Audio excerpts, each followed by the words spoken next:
Të nderuar shikues, përshëndetje, do jemi së bashku në edicionin informativ këtu në ekranin e kanalit 7, ku ndër të tjera do të ndiqni. Edi Rama deklaron se investimi në Zvërnec të bërë realizohet vetëm sipas standardeve të Bashkimit Evropian, qeveria është garante e interesit publik. Zbulohen mbi 200 persona të përfshirë në sulmin kibernetik ndaj bizneseve në fushën e turizmit, shumë kompani denoncojnë në polici agresionin online. Qeveria lajmëron sigurimin e detyrueshëm të fermerëve, drafti parashikon zbatimin e modelit turk, shteti mbulon deri në 70% të shumës së primit. Policia kufitare e Durrësit shton patrullimet në vijën bregdetare për të mos lejuar shkeljet në kulmin e sezonit, krijohen lehtësi edhe për kalimin në port.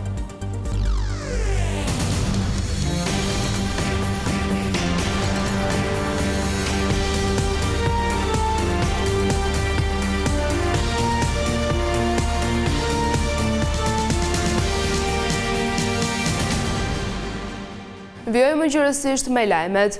Gjashtë një bashkëbisedimi me të rinjt në Jal, Edi Rama sqaroi se nuk ka ende një projekt përfundimtar për sa i përket Zvërnecit. Ai siguroi se investimi do të realizohet vetëm sipas standardeve të Bashkimit Evropian. Rama foli edhe për Sazanin, duke nënvizuar se qeveria është garante e interesit publik. Kryetari i Partisë Socialiste Edi Rama shfrytëzoi një komunikim me të rinjt në Jal për të sqaruar disa çështje në lidhje me projektin në Zvërnec. Së pari, Rama theksoi se nuk ka projekt pasi ende po punohet për raportin e vlerësimit të ndikimit në mjedis, duke garantuar se ai do të respektojë të gjitha standardet e Bashkimit Evropian. Një gjë është pak po e sigurt. Ne nuk bëjmë dot një projekt që nuk e pranon Bashkimi Evropian. Nuk e bëjmë dot. Ose duhet të themi nuk shfutemi në Bashkimin Evropian. Kaq e thjeshtë është historia. Kaq e thjeshtë është historia. Dhe kur the Bashkimi Evropian, unë flas për Komisionin Evropian, nuk flas për ato 3-4 të gjelbrat që erdhën këtu dhe flisin për çart. Kreu i qeverisë vuri në dukje se faktet janë më të qarta për Zvërnecin, ndaj protestuesit sipas tij e kanë harruar këtë projekt. Realiteti i fakteve, për shembull, nuk është që qeveria shiti Adheun, shiti Sazanin, shiti Zvërnecin. Realiteti i fakteve është krejt i kundërt, që aty ku qeveria ka përgjegjësi si përfaqësuese e interesit publik dhe si zotruese administratore e pronës publike, qeveria jo vetëm që nuk ka bërë shitje, por sot që flasim edhe tani që flasim bashkë, për shkak se qeveria ka pasur një pozicion dhe ka një pozicion shumë të qartë në negociata me palën tjetër që shteti shqiptar duhet jetë pjesë si pronar në këtë sipërmarrje, nuk kemi akoma një marrëveshje. Rama komentoi edhe dërgimin e librit Dosjet shqiptare në SPAK nga një grup protestuesish. Që nga koha e nazizmit edhe e komunizmit nuk kishte ndodhur që të shkonte një libër në prokurori. U mor një libër, shkoi në prokurori. Çfarë është ai libri? Projektet e arkitektëve të huaj në Shqipëri.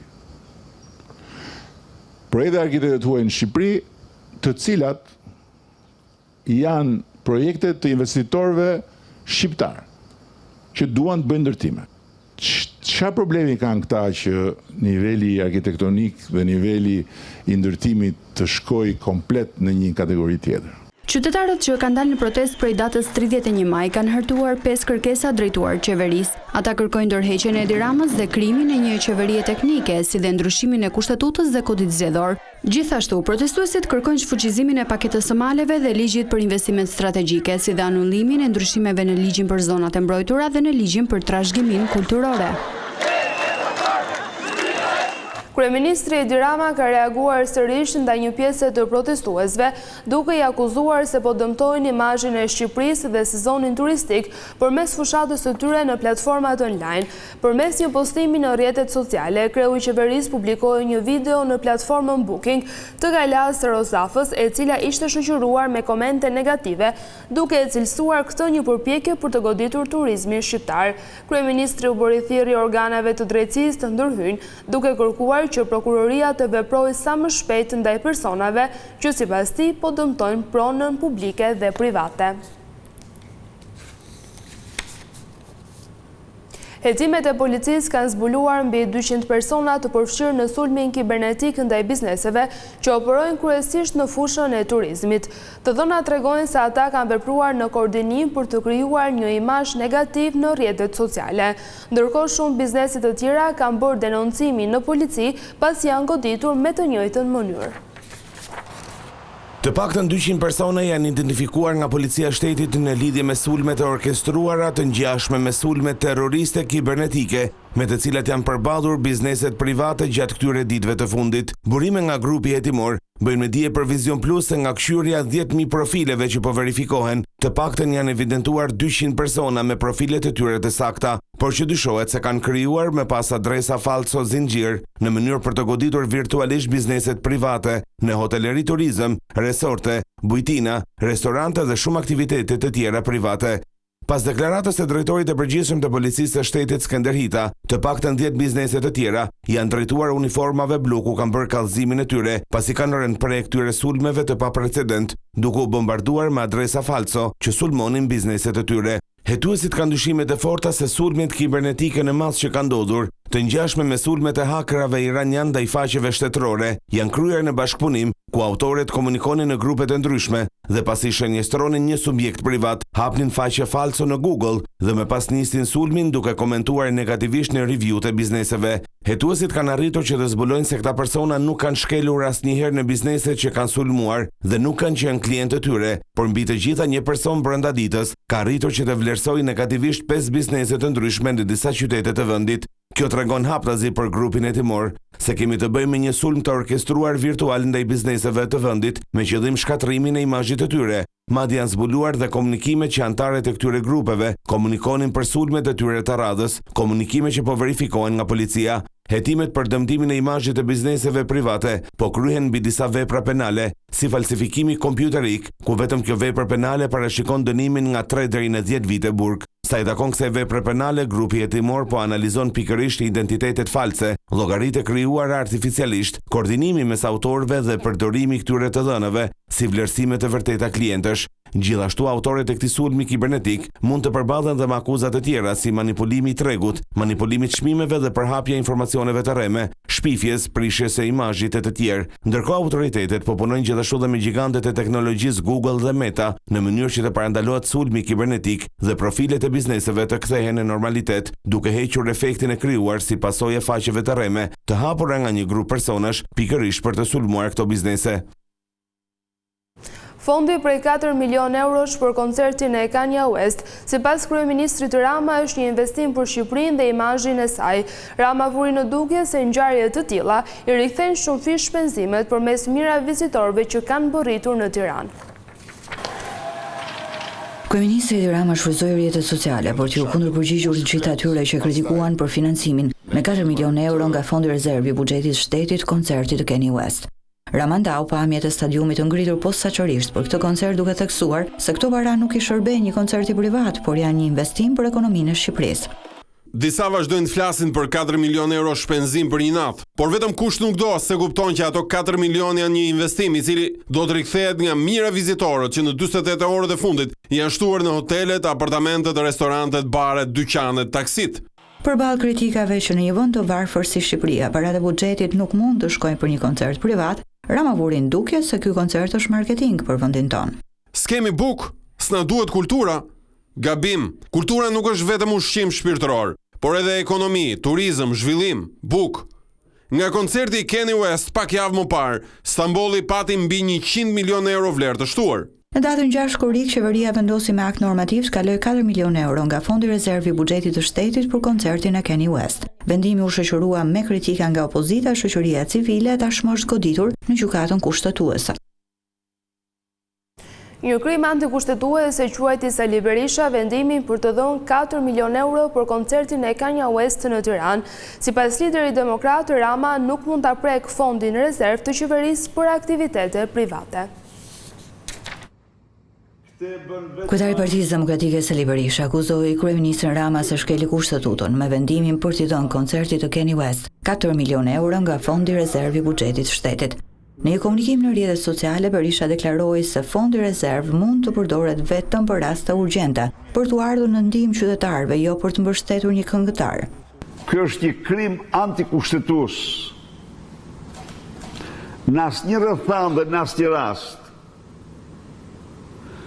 një koncerti privat nuk mund të jipeshin parat e emergjencave të një vendi apo parat e rezervës së Këshillit të Ministrave.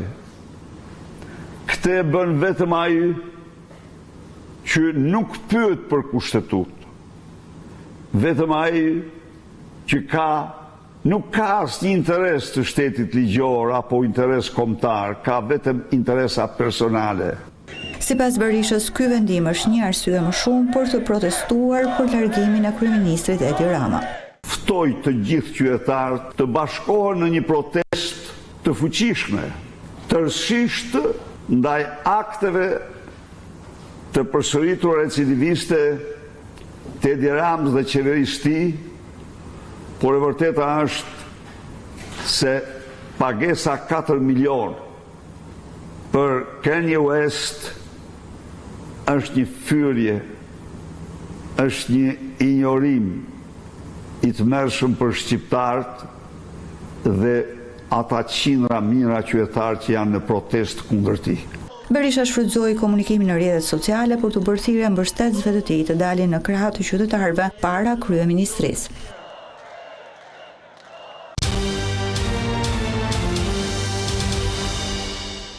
Një i moshuar nga Korça i vuri zjarrin në shtëpisë së tij në katin e parë të pallatit dhe më pas ndorroi jetën nga asfiksia. Zjarri fiksit ndërhyi në kod duke mos lejuar flakët të përhapeshin në banesat e tjera. Një 72 vjeçar humbi jetën pas ditën e kësaj të shtune si pasojë e asfiksimit nga zjarri që përfshiu banesën e tij në katin e parë të një pallati në lagjen numër 13 të qytetit të Korçës. Urim Hysolli mësoi të ketë lëshuar hyrjen e pallatit me qira tek 2 të moshuar të tjerë, të cilët kishin disa vite që jetonin në këtë apartament. Burimet të siguruara thanë se gjatë orës 15:40 minuta, 72 vjeçari Urim Hysolli në prani të 2 qeramarrësve ka lyer me benzinë orendit shtëpiake duke i vënë flakën. Në panikë sipër 2 qeramarrësit kanë mundur të dalin jashtë, ndërsa i moshuari e ka patur të pamundur të dalë dhe ka gjetur vdekjen nga asfiksia. Porimi në kuzinë e bjeluzi po latejnë të mborja me nashtë. Ajo e vuri shkëndirë. Kush? I zotë shpisë, Urimi Solli. I vendosja i zjarri? Po. Prej 2 muajsh, 72 vjeçari ishte rikthyer në banesën e tij, ku edhe flinte në njërin prej dhomave të këtij apartamenti, ndërsa qeramarrësit kishin ambiente të tjera të kësaj hyrje. Sipas fqinjve, Hysolli që nga koha e rikthimit në Korçë u ka kërkuar qeramarrësve të gjenin një shtëpi tjetër me qera, pasi këtu do të banonte vetë. Edhe ta shikon në fundit ka ardhur këtu, nuk u ka shumë. Do një muaj mund të ketë, më shumë nuk u ka. Edhe ju kishte thënë që juve duhet të ikni që nga shtëpia time, se unë tash do ri vetë. Sipas banorëve, 72 vjeçari që nga rikthimi në banesën e tij konsumonte alkool dhe vetëm para pak ditësh ka tentuar të djeg banesën e vet. Të zjarja po s'ka vënë i zoti shpisës, që vinte banonte tani kohët e fundit, se atë shtëpi i kishte dëshuar me qira. Ajo familje që janë në këta të 2 burrë grua, nuk bëjnë gjëra të tilla. Pikerina dhe ju kishte edhe në zjarë, lajmëruar e me proftasi të qiraj, e proftasi dhe e sholtën, dhe me thënë nuk ben. Kurse sot ja vuri tamam. Ndërkohë, me njëhershëm ka qenë reagimi i forcave zjarfikse që kanë bërë të mundur mos përhapjen e flakëve në katet e tjera të pallatit, në lagjen periferike të qytetit të Korçës. Një aksident me pasojë plagosin e 6 të miturve ndodhi mbrëmjen e së premtes në zonën e Fanit në Mirdit. Të plagosurit janë të gjithë kushërinj me njëri tjetrin. Automjeti drejtohej nga një 16 vjeçar i cili e kishte marrë mjetin pa leje. Ai ka humbur kontrollin e makinës duke u përplasur me një shtyllë ndriçimi. Menjëherë pas aksidentit të plagosurve ju është dhënë ndihma e parë në vendngjarje dhe më pas janë transportuar drejt spitaleve në Tiranë. Sipas mjekëve, gjendja shëndetësore e të 6 të miturve është e qëndrueshme dhe ata janë jashtë rrezikut për jetën. Ndërkohë 16 vjeçari është proceduar sipas parashikimeve ligjore.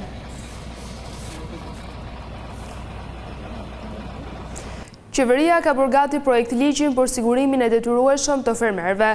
Mësohet se është marrë modeli turk, ndërsa sipas burimeve parashikohet që shteti të mbulojë deri në 70% të shumës së primit. Ministria e Bujqësisë ka në dorë projekt ligjin për sigurimin e detyrueshëm në bujqësi. Grupi i punës në ministri po punon me detajet e fundit të draftit dhe projekt ligji do të jetë në konsultim publik brenda pak ditësh. Përballë çdo situate përmbytjesh, zjarresh apo ngricash, fermerët ankohen për prodhimin që ju ikën dëm. Në këtë situatë, prej vitesh bëhet diskutimi për sigurimin e detyrueshëm në bujqësi, që do të kompensonte fermerët kur përballen me probleme prej fenomenave natyrore.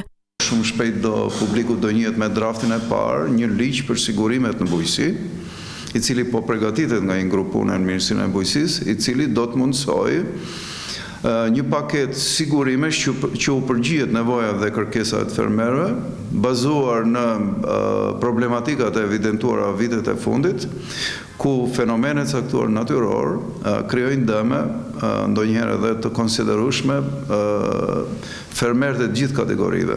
Sigurimi i fermerëve do të bëhet sipas modelit turk. Sipas këtij modeli, fermeri do të paguajë vetëm një pjesë të primit të sigurimit. Dhe ky ligj do të bëjë mundur futjen e një skeme të re sigurimi në bujqësi, ku një pjesë e konsiderueshme e primit sigurimit do mbulohet nga shteti. Sipas informacioneve nga Ministria e Bujqësisë, do të ketë disa lloje sigurimesh në bujqësi, në varësi të kulturave, ndërsa aktualisht po diskutohet edhe sa do të jetë pjesa që do të mbulojë shteti te primi i sigurimit, që mund të arrijë deri në 70% të shumës. Autoriteti i konkurencës njoftoi se ka nisur një monitorim të supermarketeve kryesore për çmimet e produkteve të shportës. Kontrolli do të përfshijë periudhën nga 1 janari 2025 deri në qershor 2026, me synimin për të krijuar një panoramë të qartë mbi zhvillimet në këtë treg. Në fokus do të jenë 30 produkte të shportës familjare. Autoriteti u ka kërkuar këtyre subjekteve të paraqesin informacionin mbi shitja dhe çmimet e produkteve gjatë kësaj periudhe, të dhënat të cilat do të nënshtrohen një analizë të plotë krahasuese të sjelljes së tregut. Ky monitorim vjen pas ankesave të qytetarëve për rritjen e çmimeve të produkteve bazë, si dhe shqetësimeve të ngritura nga disa deputet në parlament.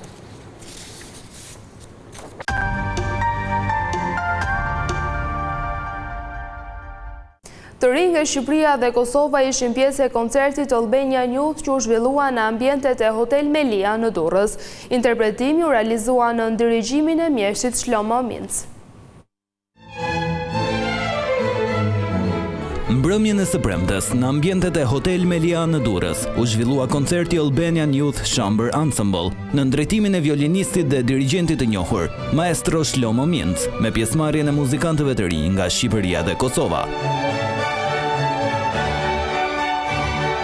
Koncerti u mbajt në kuadër të edicionit të 21 të Festivalit Ndërkombëtar të Muzikës së Dhomës dhe solli interpretimin e veçantë të koncerteve të Antonio Vivaldit për 2, 3 dhe 4 violina. Maestro Shlomo Minc vlerësoi angazhimin e të rinjve duke theksuar se rruga drejt suksesit kërkon punë të vazhdueshme. Kam punuar për disa ditë me këta të rinj dhe ky është viti i dytë që vi në këtë festival në Durrës. Të rinjtë e kësaj orkestre duhet të punojnë më shumë dhe të bëjnë një analizë të vetes dhe të punës së tyre që të ecin të sigurt përpara. Festivalin e shoh më shumë si një angazhim vullnetar të pak njerëzve dhe besoj se ai meriton më shumë mbështetje. Pjesëmarrja në këtë projekt u vlerësua edhe nga muzikantët e rinj, të cilët e cilësuan eksperiencën me maestron si një mundësi të vyer për zhvillimin e tyre artistik. Ishte një nga kënaqësitë më të mëdha të bashkëpunoni me një nga figurat më të mëdha të muzikës klasike dhe violinistike, siç është edhe maestro Shlomo Minc. Luajtëm koncertet e Vivaldit për 2 violina, 3 dhe 4 violina. Ishte një kënaqësi shumë e madhe dhe një eksperiencë e re shumë e bukur, morëm dije të reja dhe një qasje të re akoma dhe më të bukur ndaj muzikës. Në përfundim të koncertit, organizatorët shpërndan edhe certifikata vlerësimi për të gjithë orkestrantët e rinj, duke vlerësuar kontributin dhe pjesëmarrjen e tyre në këtë aktivitet artistik. Të nderuar shikues, ishte gjithçka e përgatitur edhe për këtë edicion informativ. Bashkëndajemi këtu, natën e mirë.